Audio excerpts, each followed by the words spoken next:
Hello. हाँ हाँ बोलो। हेलो, हाँ अनिल जी नमस्कार। शशांक पांडे बोल रहे हैं द इंडिया टॉप से। हाँ शशांक भाई नमस्कार नमस्कार। अ, अनिल जी, नई सरकार बन गई, आपके नए शिक्षा मंत्री बन गए। इनसे क्या उम्मीद है कि राजद के विधायक हैं मधेपुरा से, चंद्रशेखर जी को शिक्षा मंत्री बनाया गया है। इनसे उम्मीद है कि जल्दी बहाली हो जाएगी एसटीईटी की। बिल्कुल बिल्कुल बहुत उम्मीद है और इसी के लिए हम संघर्ष कर रहे थे पिछले लगभग 8 दिनों से। और राजद के सभी नेताओं से मैं मिल रहा था, लगातार मिल रहा था। कल भी मैं मिला, 15 अगस्त के दिन भी मैं मिला अपने विधायक जी से।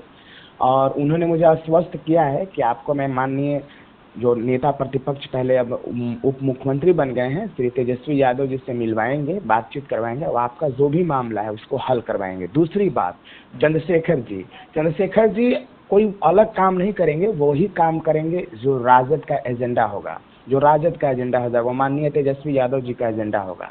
तो माननीय तेजस्वी यादव जी ने हमारा हमेशा समर्थन किया है, माननीय तेज प्रताप यादव जी ने हमेशा मेरा समर्थन किया है, मेरे विधायक हमारे साथ हैं। तो एकदम अपनी सरकार बनी है, ये अपनी सरकार बनी है। वो सरकार अंग्रेजी हुकूमत की सरकार लग रही थी। बताइए, हमसे जो बात नहीं करता था, जिसको कोई मतलब नहीं है कि हमारा निर्णय का प्रभाव जनता पर क्या पड़ेगा, हमारा निर्णय का संविधान पर प्रभाव क्या पड़ेगा, कोई अता पता नहीं था पूर्ववर्ती सरकार में।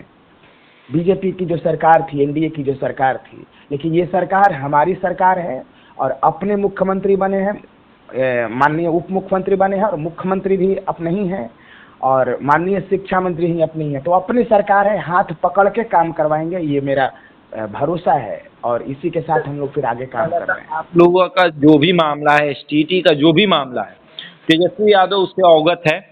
बिल्कुल, मैं 5 बार मैं मिल चुका हूँ शशांक भाई, 5 बार। और बिल्कुल जिस तरीके से कल मुख्यमंत्री ने 15 अगस्त के दिन गांधी मैदान से ये ऐलान किया है कि 10 लाख नौकरी और 10 लाख रोजगार का वादा किया है। बिल्कुल बिल्कुल 10 लाख में एसटीईटी अभ्यर्थी भी आएंगे या नहीं? बिल्कुल बिल्कुल 10 लाख में एसटीटी अभ्यर्थी आएंगे और सबसे आगे आएंगे। और दूसरी बात यह है, जो उन्होंने 20 लाख का वादा किया है, वो 20 लाख सरकारी नौकरी की बात नहीं की है। सरकारी नौकरी 10 ही लाख होगा और 10 लाख रोजगार और अन्य तरह, बिल्कुल, हाँ, अन्य तरह के रोजगार की बात की है उन्होंने, नौकरी की बात की है, प्राइवेट नौकरी की बात की है, लेकिन 10 लाख सरकारी नौकरी की बात की है। तो हमें सरकारी नौकरी पे फोकस्ड रहना है और अपना जो एसटीटी का मुद्दा है वो सरकार के समक्ष होना है। संपूर्ण बहाली से कुछ भी एक मन बहाली कम मंजूर नहीं होगा, संपूर्ण बहाली चाहिए। इस विज्ञापन में निहित था रिक्ति के बराबर रिजल्ट। अगर आप रिजल्ट दे ही दिए हैं 80,000 तो अब आप उसको नियुक्ति करवाइए और विज्ञापन का पालन करवाइए। सभी की नियुक्ति अब सुनिश्चित करे सरकार। अब अनिल की ये मांग है कि 80,402 की बहाली हो। हाँ, क्योंकि सरकार के जो पहले वाली जो सरकार थी, एनडीए की जो सरकार थी, वो हम लोगों को लड़ा रही थी। वो क्या कर रही थी, हम जा रहे हैं तो कह रहे हैं कि सिर्फ आप ही वो कैसे करें, उसको नहीं करें। के पास था, लेकिन शिक्षा मंत्रालय तो जेडीयू के। शिक्षा मंत्रालय जेडीयू के पास था, लेकिन इसका कमान जो था वो बीजेपी के पास था। और बीजेपी के डिक्शनरी में कहीं भी रोजगार शब्द नहीं है शशांक भाई। बीजेपी के डिक्शनरी में कहीं भी नौजवान नहीं है। बीजेपी के डिक्शनरी में कहीं सरकारी नौकरी नहीं है।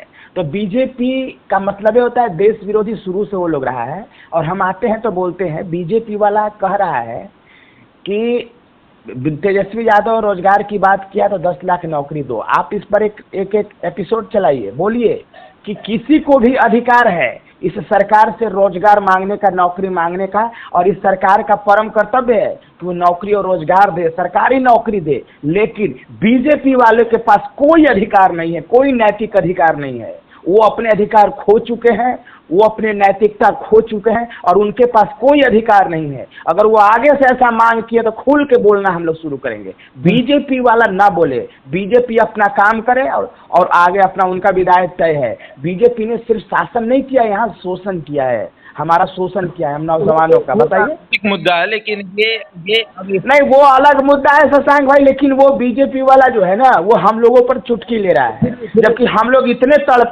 तड़पे हैं। बीजेपी वाला मंत्री मिलता तक नहीं था, मैं आपको कह रहा हूँ। अनिल जी, ये जो नए मंत्री बने हैं ये मिलेंगे ना अभ्यर्थी? एकदम मिलेंगे, ना मिलेंगे कैसे? वो ना मिलेंगे तो वहीं पे भूख हड़ताल पे बैठेंगे दरवाजे पे। हम लोगों से कल तक अभी भी हड़ताल पर और आंदोलन पर बैठने की आशंका है। अन्य नहीं, ये तो आंदोलन जारी रहेगा, हड़ताल जारी रहेगा, भूख हड़ताल जारी रहेगा, ठीक है। लेकिन ये भूख हड़ताल और आंदोलन और अनशन का एक अलग तरीका होगा। अच्छा, मतलब चंद्रशेखर जी से उम्मीद है? हाँ, तरीका जानते हैं क्या होगा? जब हम इस बार आंदोलन करने जाएंगे शशांक भाई, तो हमारा नारा होगा तेजस्वी यादव जिंदाबाद। नहीं, सही।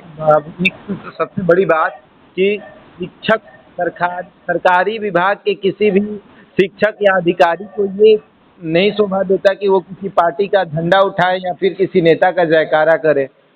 नहीं नहीं नहीं नहीं, तो हमारा, चूंकि हमारे विचार से उन्होंने सहमति जताई थी, और जब वो सरकार में आ गए हैं तो हम उनका विरोध नहीं करेंगे अभी, क्योंकि उनको वक्त देना चाहिए। वो अलग बात है, लेकिन तेजस्वी यादव का नारा लगाना किसी शिक्षक को शोभा नहीं नहीं नहीं नहीं, हम किसी पार्टी से ताल्लुक नहीं रखते हैं, हम कोई पार्टी ज्वाइन नहीं करने जा रहे हैं। जिंदाबाद हम कहेंगे, क्योंकि हमारे विचार का समर्थन किया। जब हमारा जिंदाबाद हो, एसटीटी जिंदाबाद का नारा उन्होंने लगाया है, तो हमारा भी कर्तव्य बनता है कि हम भी उनका नारेबाजी करें। आपको भरोसा है तेजस्वी यादव पर? पूरा भरोसा है, और वो करेंगे, हाथ पकड़वा के करवाएंगे काम, देखिए करवा के